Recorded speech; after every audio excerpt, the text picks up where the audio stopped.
오늘 우리에게 주시는 하나님 말씀은 시편 51편 1절로 19절까지의 말씀입니다. 시편 51편 1절로 19절 말씀, 우리 같이 한 목소리로 함께 봉독해 보도록 하겠습니다. 하나님이여, 주의 인자를 따라 내게 은혜를 베푸시며 주의 많은 긍휼을 따라 내 죄악을 지워 주소서. 나의 죄악을 맑게 씻으시며 나의 죄를 깨끗이 제하소서. 무릇 나는 내 죄가를 아오니 내 죄가 항상 내 앞에 있나이다. 내가 주께만 범죄하여 주의 목전에 악을 행하였사오니 주께서 말씀하실 때 의로우시다 하고 주께서 심판하실 때 순전하시다 하리이다. 내가 죄악 중에서 출생하였으며 어머니가 죄 중에서 나를 잉태하였나이다. 보소서, 주께서는 중심이 진실함을 원하시오니 내게 지혜를 은밀히 가르치시리이다. 우슬초로 나를 정결하게 하소서. 내가 정하리이다. 나의 죄를 씻어 주소서. 내가 눈보다 희리이다. 내게 즐겁고 기쁜 소리를 들려 주시사 주께서 꺾으신 뼈들도 즐거워하게 하소서. 주의 얼굴을 내 죄에서 돌이키시고 내 모든 죄악을 지워 주소서. 하나님이여, 내 속에 정한 마음을 창조하시고 내 안에 정직한 영을 새롭게 하소서. 나를 주 앞에서 쫓아내지 마시며 주의 성령을 내게서 거두지 마소서. 주의 구원의 즐거움을 내게 회복시켜 주시고 자원하는 심령을 주사 나를 붙드소서. 그리하면 내가 범죄자에게 주의 도를 가르치리니 죄인들이 주께 돌아오리이다. 하나님이여, 나의 구원의 하나님이여, 피 흘린 죄에서 나를 건지소서. 내 혀가 주의 의를 높이 노래하리이다. 주여, 내 입술을 열어주소서. 내 입이 주를 찬송하여 전파하리이다. 주께서는 제사를 기뻐하지 아니하시나니 그렇지 아니하면 내가 드렸을 것이라. 주는 번제를 기뻐하지 아니하시니이다. 주께서 구하시는 제사는 상한 심령이라. 하나님이여, 상하고 통회하는 마음을 주께서 멸시하지 아니하시리이다. 주의 은택으로 시온의 선을 행하시고 예루살렘 성을 쌓으소서. 그때 주께서 의로운 제사와 번제와 온전한 번제를 기뻐하시리니 그때 그들이 수소를 주의 제단에 드리리이다. 아멘. 할렐루야. 오늘은 우리가 지켜야 할 마음 5번째 시간으로서 회심이라는 주제의 말씀으로 함께 말씀을 나누고 은혜를 나누고 싶습니다. 해마다 5월 24일은 감리 교인들에게 뜻깊은 날로 기억됩니다. 왜냐하면 그날은 감리교 창시자였던 존 웨슬리가 회심했던 날로서 감리교 운동의 새로운 시작의 단초가 되었던 날이었기 때문입니다. 웨슬리는 목사님의 집안에서 태어나 어려서부터 철저히 경건 훈련을 받았습니다. 그가 옥스퍼드에 진학하여서 신학을 공부하였고 그의 친동생이었던 찰스 웨슬리에 의해서 조직된 홀리 클럽이라는 그 모임의 지도자로서 활동하면서 메토디스트라는 별명을 얻기도 했습니다. 여러분, 메토디스트라는 이 말의 의미가 규칙쟁이들이라는 그런 뜻으로서 그의 감리교회를 지칭하는 말이 되었습니다. 그는 이런 활동을 통해서 감옥의 수감자들을 찾아가고 또 가난한 빈민들을 방문하면서 많은 봉사 활동을 해왔고요. 또 젊어서는 자기를 위해서는 전략하면서 남을 위해서는 구제하고 돕는 삶에 그렇게 많은 시간을 쏟으며 그렇게 봉사활동을 하였습니다. 하지만 그 웨슬리는 예수 그리스도를 믿는 모든 자들에게 구원을 가져다 주시는 그리스도의 의에 대해서는 정확하게 알지를 못했기 때문에 자신의 의에 쌓기에 굉장히 열중을 했던 것입니다. 그는 그야말로 율법 아래에 있었지만 은혜 아래에는 있지 않았고 그리스도를 통한 믿음에 대해서는 깊이 생각해 보지 못했던 것이었습니다. 그는 층이 없이 성화를 이루려고 애를 썼기 때문에 그의 마음속 한구석에는 늘 영적인 싸움이 있었던 것입니다. 여러분, 자신의 힘으로 노력으로 거룩해질 수 있는, 성화할 수 있다라는 생각으로 우리가 애써서 그렇게 하나님의 말씀 율법을 지키려고 할 때 언젠가는 또 넘어지고 실족할 때가 있지 않습니까? 그러면 자신의 한계에 부딪힐 때 그렇게 또 낙심하게 되는 것이죠. 그런 싸움이 있을 수밖에 없다라는 사실입니다. 웨슬리는 마음의 작정을 하고 이제 미국에 들어가서 선교를 해야 되겠다라는 마음으로 이제 배를 탔는데 그만 배 안에서 큰 항해 중에 큰 폭풍우를 만나게 됩니다. 이제 다 죽게 되었다라고 생각할 그때 배 아래 깊은 곳에서 죽음을 두려워하지 않는 모라비안 교도들의 그런 신앙의 모습을 보면서 큰 충격을 웨슬리가 받게 됩니다. 그 모습을 보면서 웨슬리는 자신이 아직 죽음을 준비할 그런 모습도 아니었고 또한 구원의 확신도 없었음을 깨닫게 됩니다.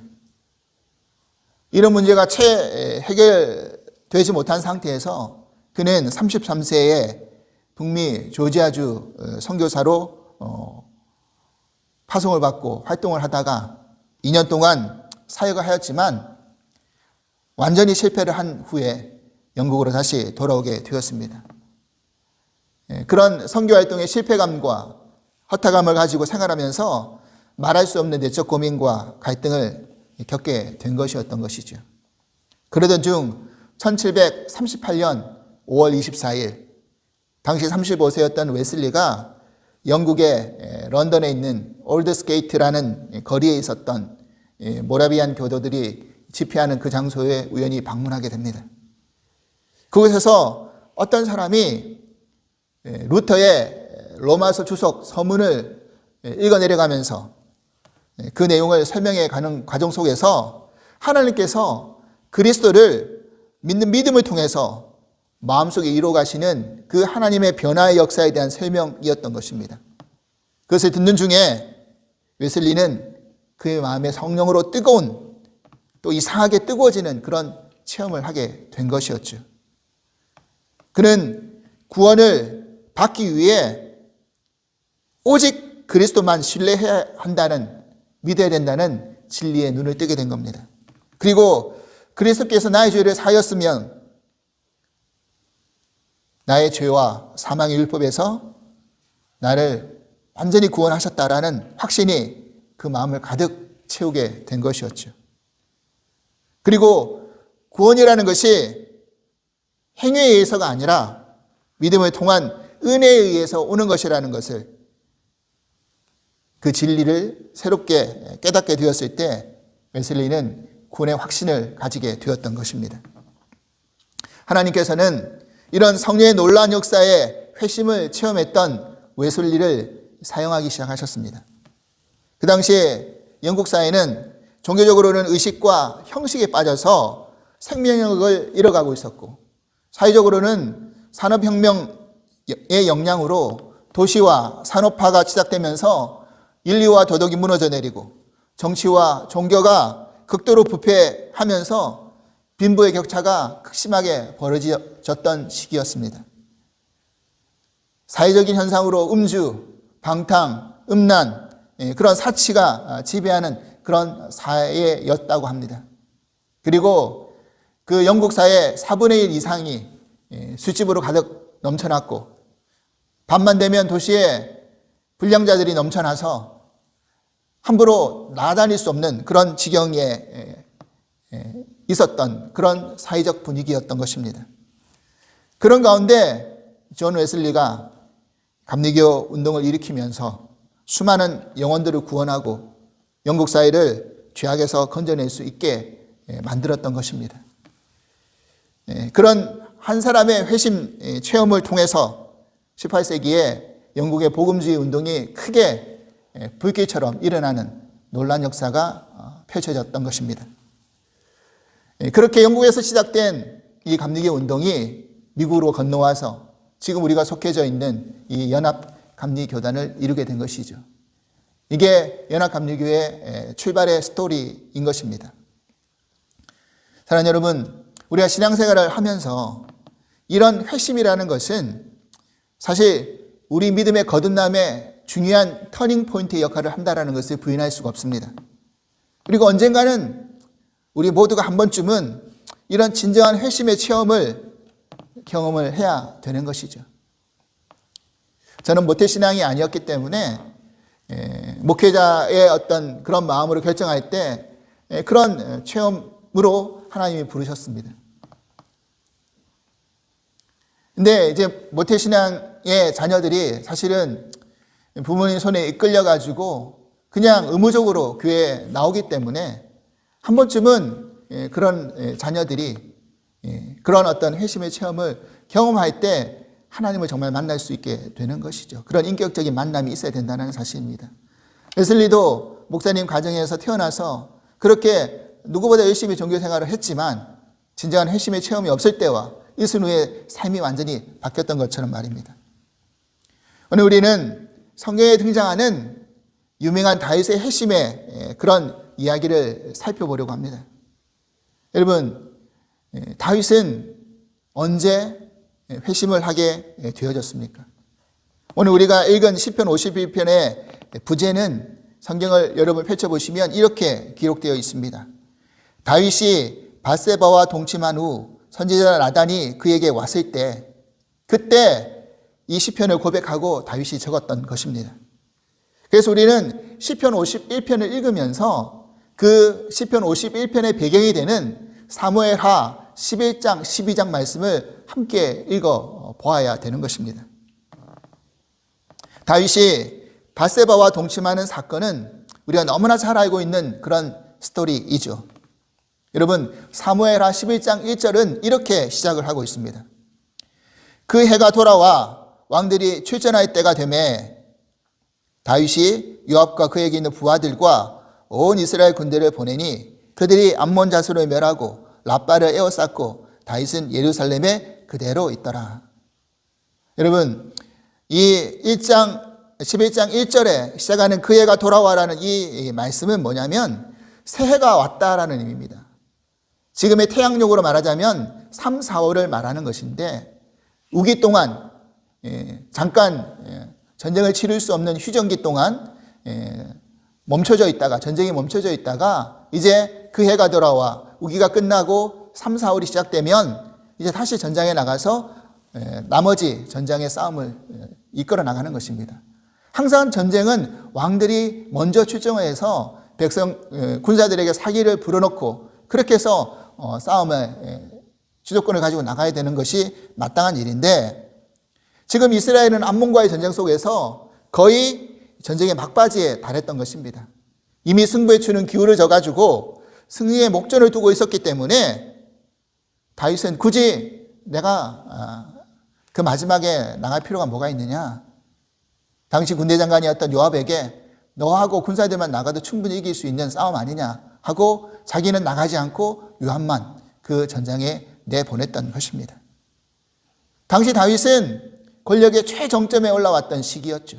이스라엘도 가장 부흥했던 시기였고 그렇기 때문에 교만한 마음을 가지고 굳이 나까지 이제는 내가 더러운 것에 손을 안 묻혀도 되지 않겠느냐.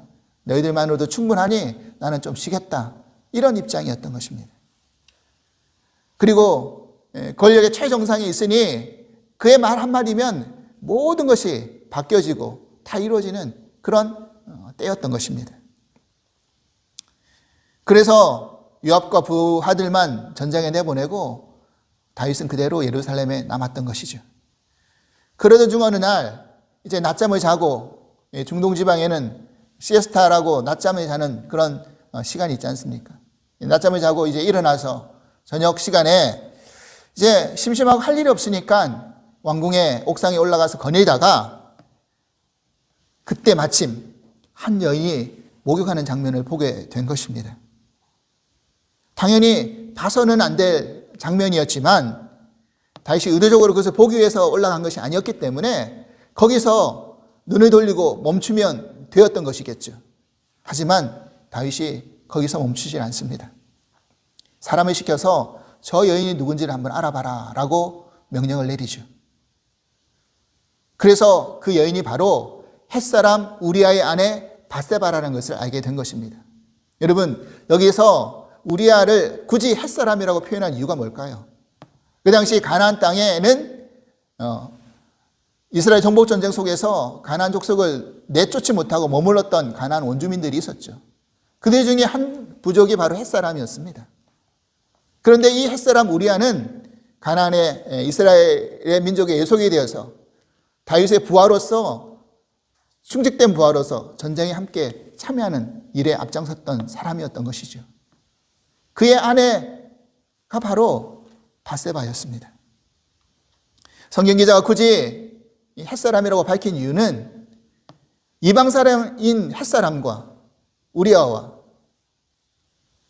하나님의 믿음의 최정점에 있어야 될 왕인 다윗과의 그런 모습을 극명하게 대비하기 위한 장치였다라고 생각을 하게 됩니다.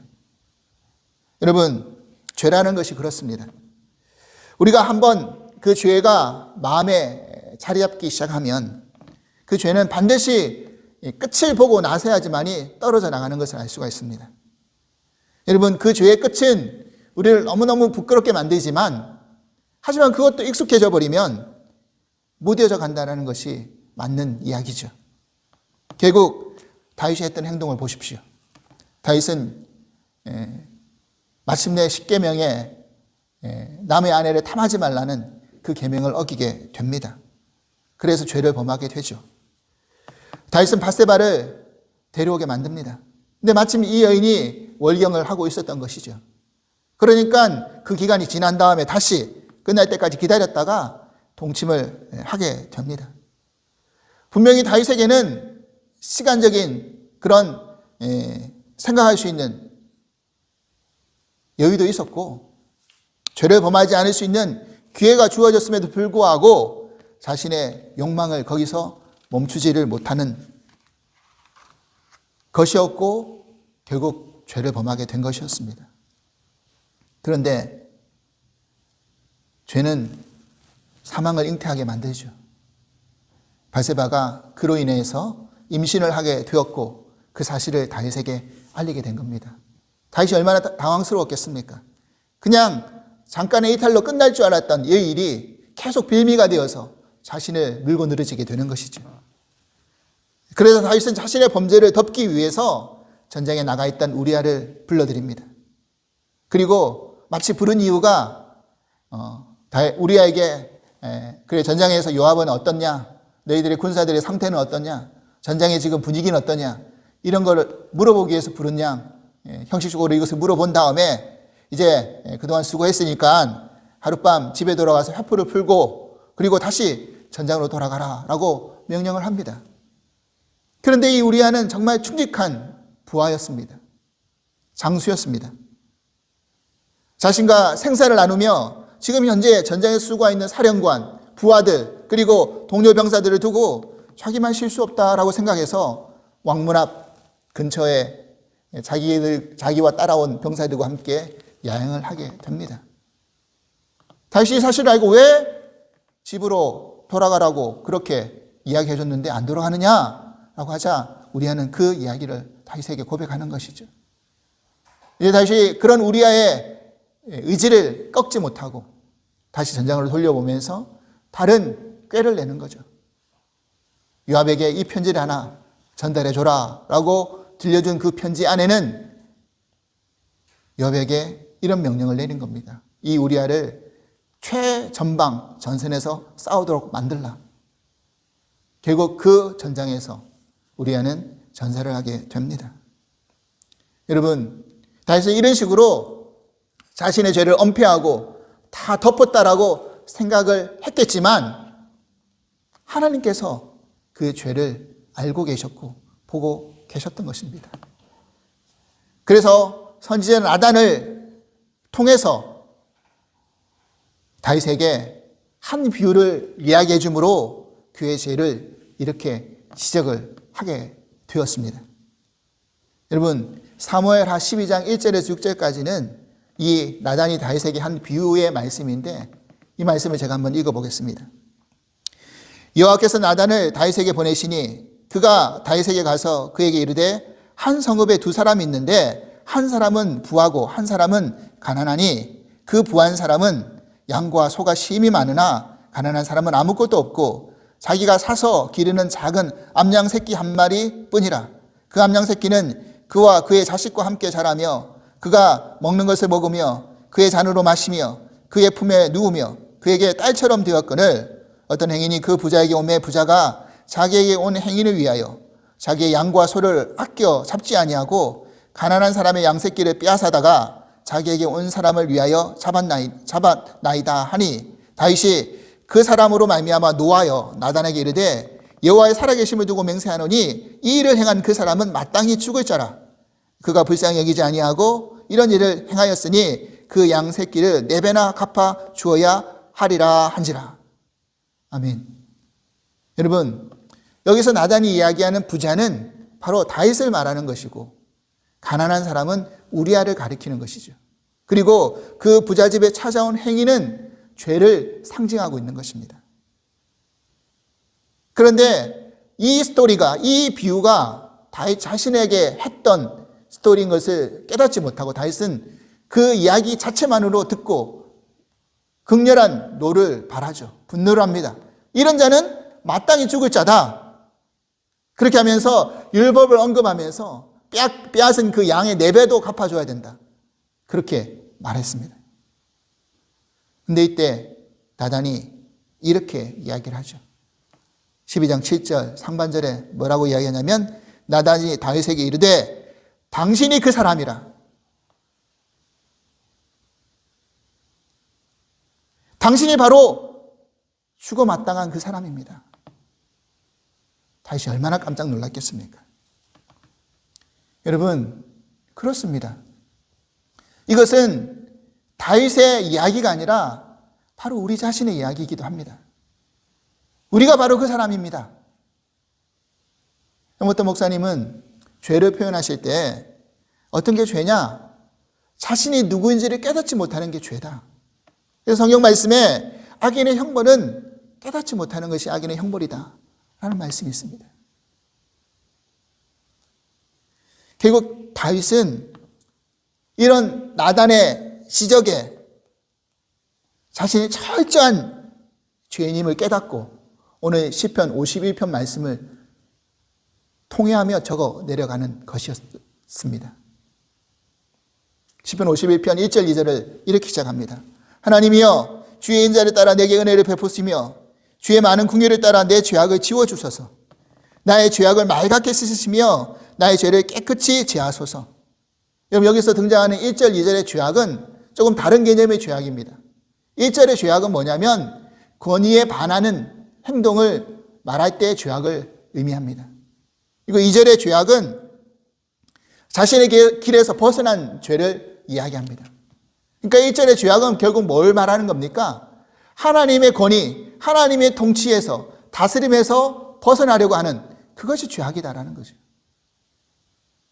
그리고 하나님이 정해진 길을 벗어나서 다른 길로 가려고 하는 것이 죄악이다라는 것이죠.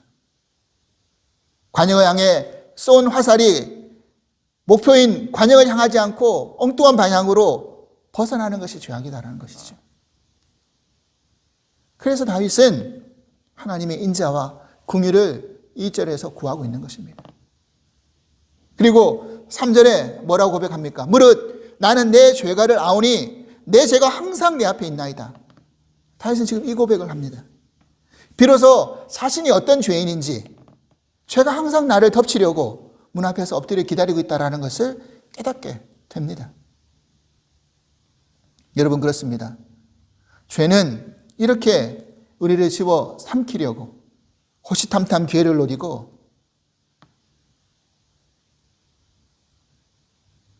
그 죄가 우리를 집어삼킬 때 우리는 죄의 노예로 살아갈 때가 많이 있다는 사실입니다. 그러하기에 우리가 신앙생활을 하면 할수록 하나님의 인자와 긍휼이 없이는 살아갈 수 없는 자임들을 고백할 수밖에 없습니다. 그 인자와 긍휼이 계셨기 때문에 십자가의 사랑과 은혜가 우리의 모든 죄를 맑게 덮으시고 지워주신 거 아닙니까? 여러분, 우리가 지금 아침마다 살펴보고 있는 이 사사기 말씀 다시 한번 떠올려 보십시오. 인간이 얼마나 죄의 굴레와 뿌리에서 벗어날 수 없는 존재인가를. 그런데 그런 죄인을 끝까지 포기하지 않으시고, 때로는 채찍을 들으시고, 때로는 하나님 사람을 세우셔서 회복시키시고, 그렇게 지난주 나누었던 말씀처럼 하나님의 열심으로 우리를 끝까지 당신의 성숙한 자녀로 만들어 가신다는 것이 얼마나 놀라운 사실입니까? 다윗은 계속해서 내 안에 정직한 영을 새롭게 해달라고, 그리고 주의 성령을 거두지 말아달라고 고백합니다. 또한 주의 구원의 즐거움을 내게 회복시키시고 자원하는 심령으로 나를 붙들어 달라고 그렇게 간구합니다. 그리고 결정적으로 바로 이 고백을 다윗이 합니다. 16절, 17절 말씀입니다. 주께서는 제사를 기뻐하지 아니하시나니 그렇지 아니하면 내가 드렸을 것이라. 주는 번제를 기뻐하지 아니하시나이다. 하나님께서 구하시는 제사는 상한 심령이라. 하나님이여 상하고 통회하는 마음을 주께서 멸시하지 아니하시리이다. 아멘. 할렐루야. 그렇습니다. 다윗은 이 시편의 51편의 이 내용을 통해서 세 가지 깨달음을 지금 고백하고 있는 것이죠. 먼저 첫 번째로는 자신이 태중에서부터 태어날 때부터 죄악 가운데 있는 자였음을 고백합니다. 그리고 둘째는 율법의 제사로서 우리가 구원받을 수 없는 존재라는 것을 이제는 알게 된 것입니다. 그래서 우리에게 정말 중보자 되시는 메시아가 필요하다는 것을 깨닫게 된 것이죠. 그리고 마지막으로 하나님은 상한 심령을 가지고 통회하는 마음으로 주께 돌이키기를 원하신다는 것을 깨닫게 된 것입니다. 이때부터 다윗은 그의 삶이 곤고해지고 어려운 일이 계속 생겨나기 시작하죠. 부하에게도 아들에게도 배신을 당하고 쫓기는 신세가 되기도 합니다. 그는 회개의 눈물을 흘리며 그 눈물이 침상을 적셨다라고 그렇게 또 다른 시편에서 고백하고 기록되어져 있습니다. 여러분, 하지만 다윗의 회심 이후에 다윗이 어떻게 변화되었는지 우리는 지지난주 2주 전에 나누었던 전심이란 말씀을 통해서 다윗의 스토리를 제가 소개시켜 드린 적이 있습니다. 시편 곳곳에 전심이라는 표현을 가장 많이 사용하여서 전심으로 찬양하고 전심으로 감사하고 전심으로 예배하고 경배하고 전심으로 기도하는 그런 사람이 다윗이었다라고 그렇게 말씀을 드렸는데, 이런 전심의 다윗의 표현들이 어디에 기록되어 있느냐? 시편 51편 이후에 다 기록되어져 있습니다. 그러니까 결국 진정한 다윗의 회심이 있은 후에 전심으로 다윗은 하나님께 나아갈 수 있었다는 것을 발견할 수가 있습니다. 사랑하는 여러분, 우리는 지금 포스트 코로나 시대에 교회의 부흥은 더 이상 없을 것이다 라고 그렇게 예측하고 우려하는 많은 이야기들을 듣고 있습니다. 비관적인 이야기지만 저는 몇 주 전에 교단에서 일하시는 목사님을 만나서 함께 식사를 나누면서 대화를 했는데, 그분 말씀이 우리 연합감리교만 해당되는 통계자료를 말씀해 주시면서 그 일을 함께하고 있는 목사님들이 지금 연합감리교 교회 숫자가 10년 전에 비교해서 한 20% 정도 줄어들었다라고 그렇게 통계를 내고 있답니다. 그 사이에 많은 교회들이 문을 닫았고, 이러한 추세로 나아가다 보면 통계 수치로 볼 때 2050년이 되면 연합감리교회 대부분의 교회들이 문을 닫을 것이라는 우울한 통계 결과를 말씀해 주셨습니다. 물론 하나님의 역사는 숫자와 통계에 좌우되지 않을 것이라고 저는 믿습니다. 서두에 말씀드렸던 웨슬리가 감리교 부흥운동을 시작했던 당시 영국 시대의 종교적인 사회적인 배경이 어땠는지를 이미 언급해 드렸습니다. 아마 지금보다 더 비참하면 비참했지, 우울하면 우울했지 더 낫진 않았을 것이라고 생각이 듭니다. 하지만 웨슬리 한 사람의 회심을 통해서 영국의 부흥의 운동이 회복되어 놀란 일을 하나님이 해나가셨다라는 것을 우리는 잊지 말아야 됩니다. 또한 기독교 역사는 그 모든 부흥의 단계, 전 단계에 회심이 먼저 따라와야 된다는 사실을 우리들에게 알려주고 있습니다. 지난주 나누었던 사도 바울의 이야기도 마찬가지죠.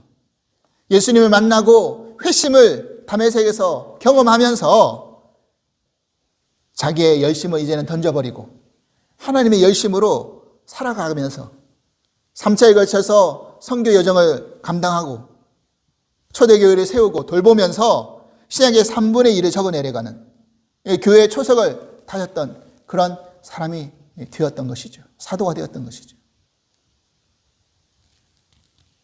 여러분, 하나님은 많은 사람이 필요한 것이 아니라 한 사람의 온전한 회심자를 찾으신다라고 저는 생각합니다. 우리 중에 하나님이 찾으시는 한 사람의 회심자가 있다면 하나님은 그 한 사람을 통해서 다시금 교회를 부흥시켜 나가실 것을 믿습니다. 그리고 여러분, 우리가 하나님 역사 앞에서 쓰임받는 크게 쓰임받는 그 한 사람이 안 된다고 할지라도